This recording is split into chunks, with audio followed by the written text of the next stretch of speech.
જય શ્રી કૃષ્ણ ભક્તજનો, આજે હું તમને સંભળાવું છું સંત ચરિત્ર.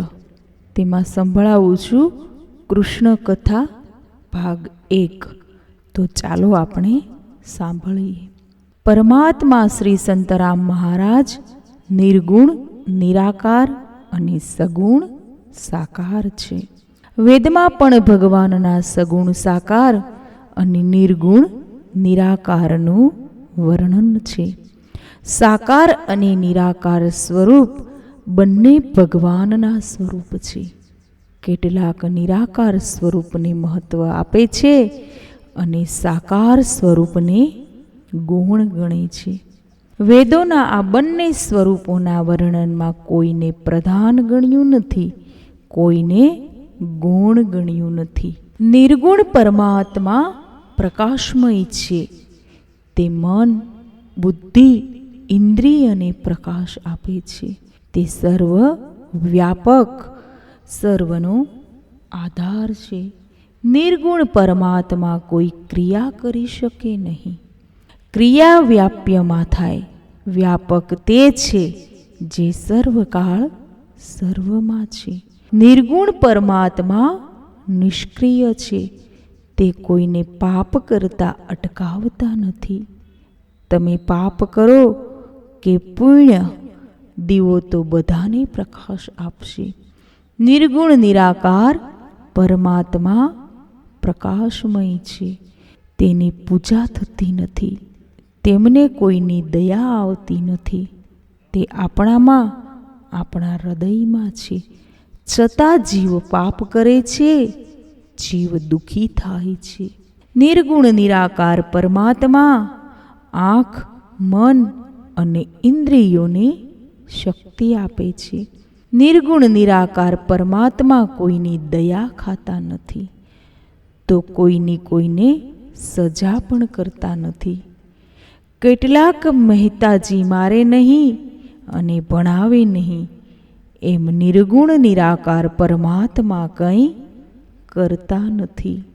ભગવાન સગુણ સાકાર બને ત્યારે તેમને દયા આવે છે. ભક્તોના હૃદયમાં પ્રેમ વધે ત્યારે ભગવાન સાકાર સ્વરૂપ ધારણ કરે છે. સગુણ સાકાર સાથે પ્રેમ કરે તો તે પાપ કરતા અટકાવે છે. તે બહુ દયાળુ છે. તે તમારું દુઃખ દૂર કરશે. નિર્ગુણ નિરાકાર અંદર અને બહાર છે, છતાં જીવ દુઃખી છે. નિર્ગુણ નિરાકાર અને સગુણ સાકાર બંનેની જરૂર છે. નિરાકાર પરમાત્માનું ધ્યાન કરો, સાકાર સ્વરૂપના દર્શન કરો. સાકારની ભક્તિ અને નિરાકારનો અનુભવ એક થાય ત્યારે લાભ થાય છે. જ્ઞાન અને ભક્તિ બંનેની જરૂર છે. આ બંનેમાં કોઈ પ્રધાન કે ગૌણ નથી. જે જ્ઞાની સગુણ, સાકાર ને ગૌણ માને છે તેનું પતન થાય છે. સંસારના આકાર માયાથી બનેલા છે. આ આકારનું ચિંતન કરવાથી મનમાં વિકાર આવે છે. શ્રી રામ, શ્રી કૃષ્ણનું શરીર માયાથી નથી બન્યું. માનવનો જન્મ આ જગતમાં તેના પૂર્વ જન્મના કર્મ અને વાસના પ્રમાણે થાય છે. મન ક્યાં જાય છે? મન ક્યાં ફસાયેલું છે? આ વિચારો તો તમારા પૂર્વ જન્મનું અનુમાન કરી શકશો. તમે તમારા મનને જોઈને બીજા જન્મની તૈયારી પણ કરી શકશો. માયાથી બનેલા આકાર સાથે બહુ પ્રેમ ન કરો, નહીં તો વિકાર જન્મશે. ભગવાન સ્વ ઈચ્છાથી પ્રગટ થાય છે. પ્રેમ એ ભગવાનને સગુણ સાકાર રૂપે પ્રગટ કરાવે છે. ભગવાન નિષ્કામ છે. ભક્તના પ્રેમે નિષ્કામ પરમાત્મા સકામ બને છે. ભક્તનો પ્રેમ જોઈ ભગવાન ભક્તનો પ્રસાદ આરોગવા આવે છે. પ્રેમના કારણે સર્વવ્યાપક પરમાત્મા નાના બાળક બને છે. યશોદાની ગોદમાં કૃષ્ણ રૂપે રમે છે. વિરક્ત સાધુ સંન્યાસી બ્રહ્મચિંતનમાં નિરાકારનું ધ્યાન કરે છે. ભક્તોમાં એવી શક્તિ છે કે તે પ્રેમ ભક્તિના બળે ભગવાનને બાળક બનાવે છે.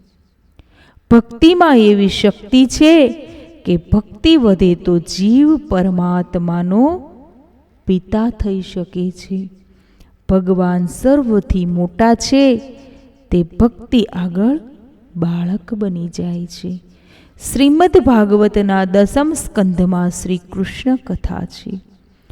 કૃષ્ણ કથામાં પરીક્ષિતને આનંદનો અનુભવ થાય છે. શ્રી કૃષ્ણ કથા કરતા સુખદેવજીની બ્રહ્મદ્રષ્ટિ સ્થિર થઈ છે. તેમને શ્રી કૃષ્ણમાં એવો આનંદ આવે છે કે કોઈ સ્ત્રી કે પુરુષ તેમને દેખાતા નથી. સંસાર તેમને બ્રહ્મરૂપ દેખાય છે. બાળક જ્યાં સુધી નિર્વિકાર વાસના રહિત હોય ત્યાં સુધી તેને સ્ત્રી પુરુષ સમાન લાગે છે. સુખદેવજીની દ્રષ્ટિ બ્રહ્મરૂપ થઈ છે. જેને કમળાનો રોગ થયો હોય તેને જગત પીળું દેખાય છે. જ્ઞાન અને ભક્તિ જ્યારે અતિશય વધે ત્યારે જગતને નહીં ભગવાન જ રહે છે. સુખદેવજીને લંગોટીની જરૂર નથી. તેમણે બધું છોડી દીધું છે. વાસનાનો વિનાશ કર્યો છે. આમ છતાં તેઓ શ્રી કૃષ્ણ કથા પરીક્ષિતને સંભળાવે છે. સમાધિમાં યોગીને જે આનંદ આવે છે તે આનંદ કૃષ્ણ કથામાં સુખદેવજીને આવે છે. આપણી ઇન્દ્રિયોના મુખ બહારની બાજુ છે. આ ઇન્દ્રિયોને અંતર્મુખ કરવાની છે. વિષયરૂપી પવન અંદર ન આવે તે જોવાની જરૂર છે. વિષયરૂપી વિકારોને અંદર આવતા રોકવા ઇન્દ્રિયોના દરવાજા બંધ કરો.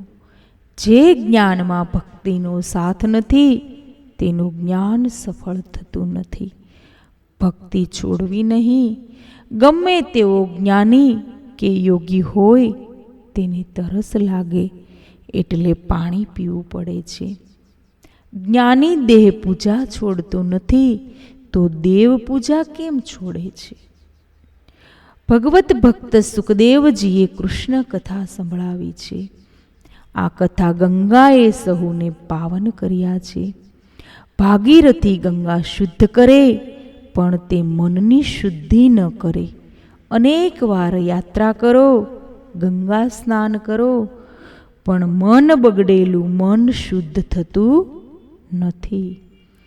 શ્રી કૃષ્ણ કથામાં એવી શક્તિ છે કે તે મનને પવિત્ર કરે છે. જે આનંદ સમાધિમાં છે તે આનંદ કૃષ્ણ કથામાં છે. સમાધિમાં જગતની વિસ્મૃતિ થાય છે. આમ છતાં જગત યાદ આવે છે. સમાધિમાં ઇન્દ્રિયો સંયમિત બને છે. ઇન્દ્રિયો વિષયોનો વિરોધ કરે છતાં સંસાર દેખાય છે. ઇન્દ્રિય નિરોધ નહીં, ઇન્દ્રિયોને ભક્તિ રસ આપો. આંખથી દર્શન કરો, જીભથી જપ કરો, મનથી ભગવાનનું સ્મરણ કરો. કથા ગંગા સહુને પાવન કરનારી છે. રાજા પરીક્ષિત વિસ્તારથી કૃષ્ણ કથા શ્રવણની ઈચ્છા સુખદેવજી પાસે પ્રગટ કરે છે. કથા માટે રાજાનો પ્રેમ જોઈ સુખદેવજી પ્રસન્ન થાય છે. રાજા પરીક્ષિત કૃષ્ણ કથા એકાગ્ર ચિત્તથી શ્રવણ કરે છે. રાજા પરીક્ષિત જેવા એકાગ્રચિત્ત શ્રોતાનો સુખદેવજી ઉપકાર માને છે. શ્રોતાના વક્તા ઉપર બહુ ઉપકાર હોય છે. શ્રોતા એકાગ્રચિત્તથી શાંતિથી કથા સાંભળે છે. તેથી વક્તાનું ચંચલ મન કથા ગંગામાં પરોવાય શાંત થાય છે. પરિત્રાણાય સાધુના વિનાશાય ચ દુષ્કૃતામ. સાધુ પુરુષની રક્ષા અને દુષ્ટોના વિનાશ માટે, ધર્મની રક્ષા માટે ભગવાનનો અવતાર છે. કૃષ્ણના પ્રાગટ્ય પહેલા આસપાસના દેશોમાં રાજાઓનો ત્રાસ વધ્યો હતો. કંસ, શિશુપાલ, દુર્યોધન આ દુષ્ટ રાજાઓનો ત્રાસ વધ્યો હતો. કંસને રાજા થવું હતું. પિતા ઉગ્રસેનને કેદમાં પૂરી કંસ રાજા બને છે. કંસના રાજ્યમાં પ્રજા દુઃખી બને છે. બ્રહ્માદિ દેવો ક્ષીરસાગરના કિનારે આવી પ્રાર્થના કરે છે. પ્રાર્થના કરતા પહેલા પૂજા કરવાની બહુ જરૂર છે. ભગવાનના ચરણની સેવા કરો. પ્રાર્થનામાં જેટલી તન્મયતા તેટલું કામ જલ્દી થાય છે. સંસારના સંબંધ છોડી તન્મય થઈ પ્રાર્થના કરવાથી અસર થાય છે. પ્રાર્થનામાં દેવો તન્મય થયા, આકાશવાણી થઈ. આકાશવાણી એકલા બ્રહ્માએ સાંભળી. આકાશવાણીમાં બ્રહ્માએ સાંભળ્યું, હવે હું અવતાર ધારણ કરીશ. મારું પ્રાગટ્ય મથુરામાં કારાગારમાં થશે. બ્રહ્માજીએ દેવોને પોતે સાંભળેલ આકાશવાણીની વાત કરી. તમે જેની પૂજા કરો, જેનો જપ કરો, તે ભગવાન તમારી ચિંતા કરે છે. પત્ની પતિમાં વિશ્વાસ કરે છે, પુત્ર પિતામાં વિશ્વાસ કરે છે. આમાં કોઈ વાર કપટ પણ કરવામાં આવે છે, પણ પ્રભુમાં રાખેલો વિશ્વાસ તમારું કાર્ય પાર પાડે છે. હું ભગવાનનો, ભગવાન મારો એવા ભાવ સાથે ભગવાનમાં તન્મય થાઓ. ભગવાનનું સ્મરણ કરો. ઘણા ભગવાનની પૂજા કરે છે, ભગવાનનો જપ કરે છે, પણ એમને ભગવાનમાં વિશ્વાસ નથી બેસતો. શું થશે એની ચિંતા કરે છે. ભગવાન કહે છે, જેનો બાપ મરે તે ચિંતા કરે. તમારો બાપ તો હું છું, પછી ચિંતા શેની? બ્રહ્માજીએ દેવોને કહ્યું, હવે તમે બધા ચિંતા ન કરો, ભગવાનનું ચિંતન કરો. વસુદેવનું લગ્ન દેવકી સાથે થયું. વસુદેવ દેવકી રથમાં બેઠા છે. દેવકીનો ભાઈ કંસ રથ હાંકે છે. સારથી બનીને આવ્યો છે. રથ આગળ ચાલે છે. માર્ગમાં આકાશવાણી સંભળાય છે. કંસ, જેને તું પહોંચાડવા જાય છે તે તારી બહેન દેવકીનો 8મો ગર્ભ તારો કાળ બનશે. વસુદેવ મહાન વૈષ્ણવ ભક્ત છે. વસુદેવ સાથે કંસને વેર થાય છે. પાપી ભક્તને પીંડે છે. વસુદેવ પુણ્યાત્મા ભગવત ભક્ત વૈષ્ણવ છે. એમને પડતો ત્રાસ ભગવાનથી સહન થતો નથી. એટલે આકાશવાણીમાં કંસના કાળની આગાહી થાય છે. માણસનો સમય ફરે, સમય બદલાય તો મિત્ર પણ શત્રુ થાય. કંસનું વસુદેવ દેવકીએ કશું બગાડ્યું નથી. આકાશવાણી કંસે સાંભળી. કંસ વસુદેવનો મિત્રમાંથી શત્રુ થઈ ગયો. જીવ સ્વાર્થ હોય તો થોડો સંબંધ રાખે છે. કોઈ પણ જીવ વધારે પ્રેમ કરવા લાયક નથી. કંસ શત્રુ થઈ ગયો. પોતાની બહેન દેવકીને મારી નાખવા તૈયાર થયો. વસુદેવે કંસને સમજાવ્યો, કંસ, મરણનું નિવારણ અશક્ય છે. મરણને સુધારવાનો પ્રયત્ન કર. મરણ બગડે છે વેરથી. મરણ બગાડનાર વાસના છે. પ્રભુ સાથે પ્રેમ કરી, સંયમ વધારી, વેરનો વિનાશ, વાસનાનો વિનાશ કરી મરણ સુધારો. જેનું મરણ મંગલમય તેનો જન્મ થતો નથી. મહાપુરુષ મરણનું નિવારણ ટાળતા નથી, મરણને સુધારવાનો પ્રયત્ન કરે છે. વસુદેવના ઉપદેશથી અસર કંસને થઈ નહીં. કંસ દેવકીને મારવા તત્પર થયો. વસુદેવે કહ્યું, કંસ, તું દેવકીને મારીશ તો તારી અપકીર્તિ થશે. દેવકી તારી બહેન છે. જ્યાં પુરુષ સ્ત્રીને મારે ત્યાં દરિદ્રતા આવે છે. સ્ત્રીને મારો નહીં, મારવાની પરિસ્થિતિ ટાળી એની સાથે બોલવાનું છોડી દો. જેની જગતમાં અપકીર્તિ થાય, જે દરિદ્રી બને તે જીવે તો પણ મર્યા સમાન છે. અતિ ક્રોધી હોય તે જીવે છે તો પણ મરેલો છે. સર્વકાળ જે મનને પવિત્ર રાખે છે, જે મનને સંભાળે છે તે મહાન તીર્થમાં છે. મનને જરૂર સાચવજો. માનવ ચપ્પલ જેવી તુચ્છ વસ્તુને તો સંભાળે છે, પણ મન સંભાળતું નથી. મનને શુદ્ધ રાખવું તે મહાન તીર્થ છે. વસુદેવ કહે છે, કંસ, દેવકીના સંતાનો હું તને આપીશ, તું તેને માર નહીં. વસુદેવ ધર્માત્મા છે. વસુદેવ દેવકીને સમજાવે છે. કંસને પોતે વચન આપ્યું છે તેની વાત કરે છે. વસુદેવ પાપ નથી કરતા. જે પાપ નથી કરતો તે મહાન પુણ્ય કરે છે.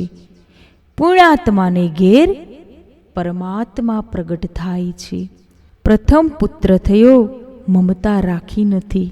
3-4 દિવસના બાળકને કંસના દરબારમાં છોપી દે છે.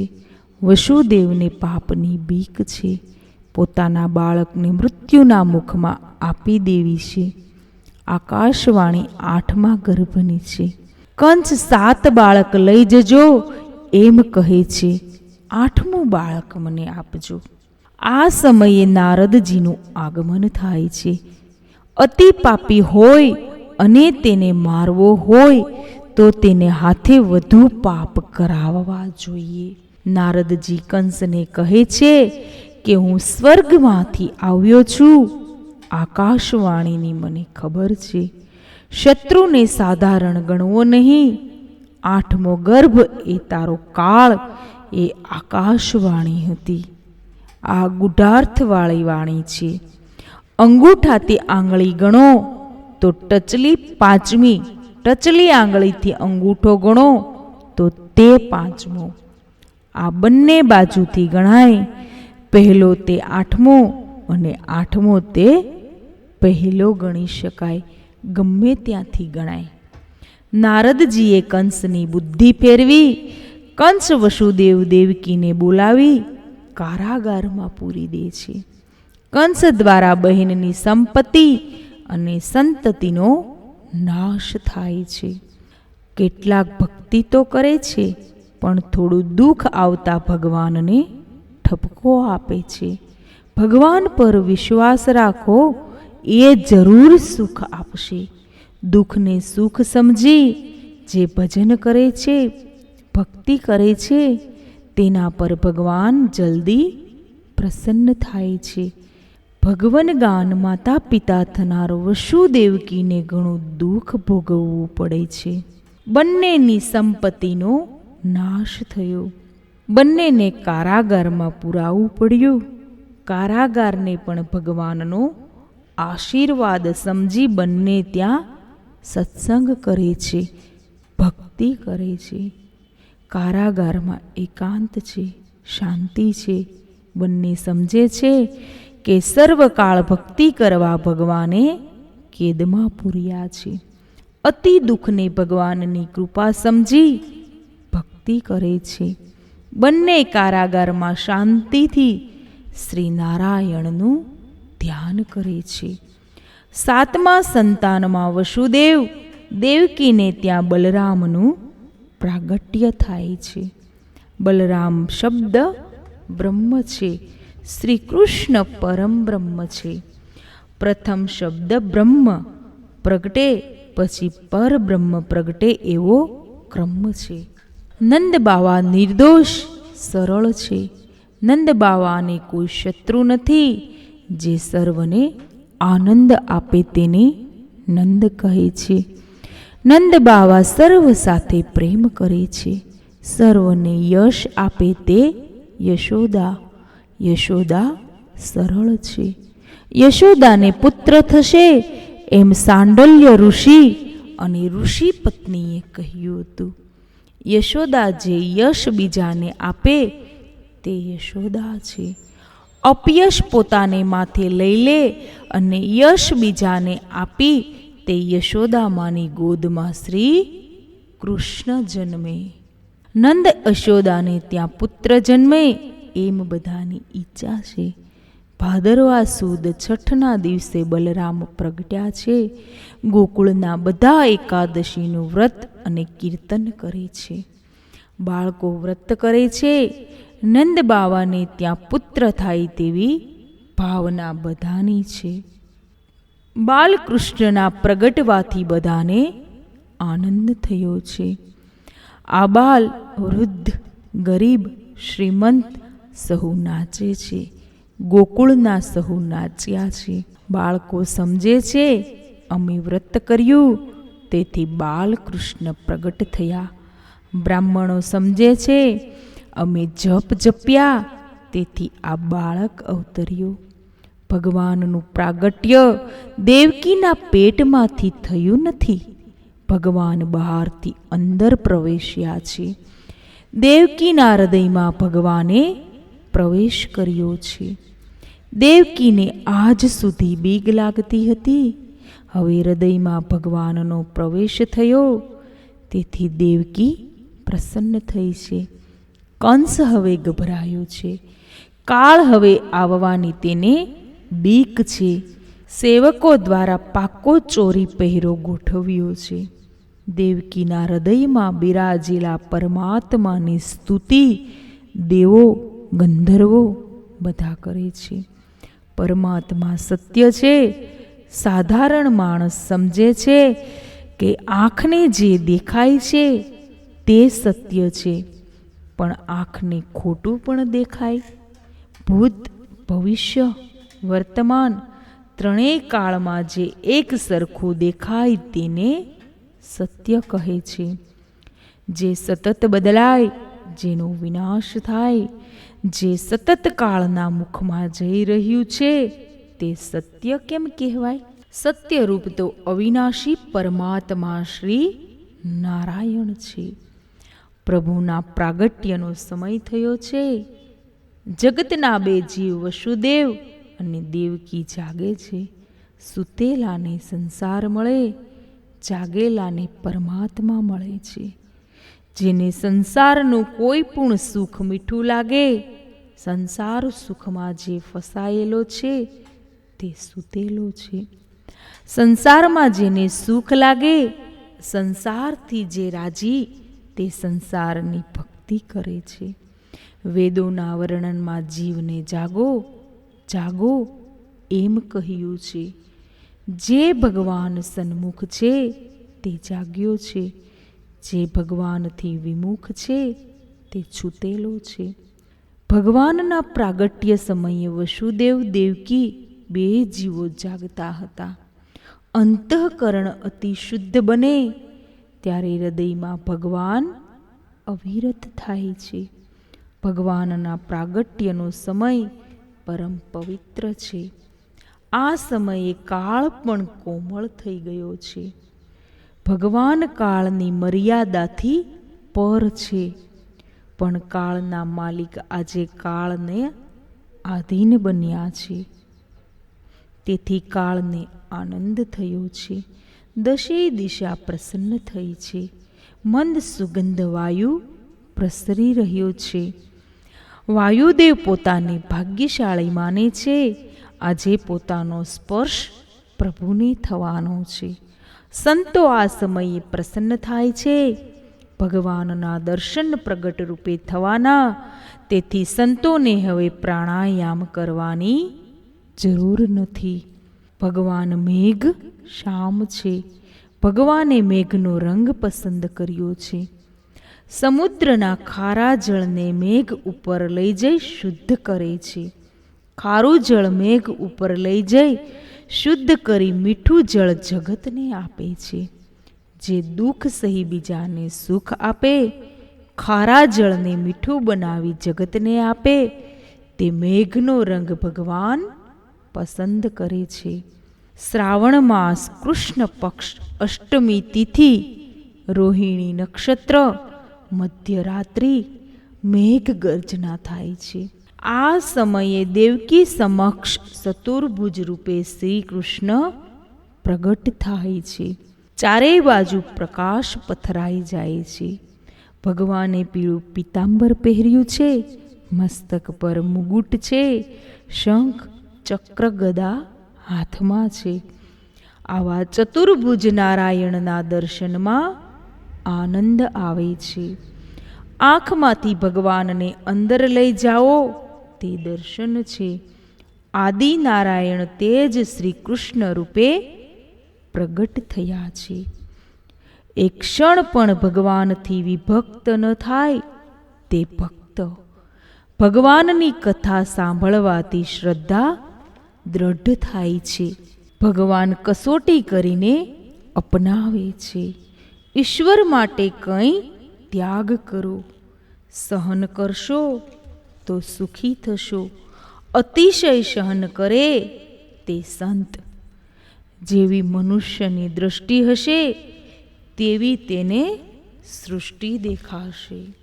સત્સંગ કરો તું સંત થા એટલે સંત તને મળશે.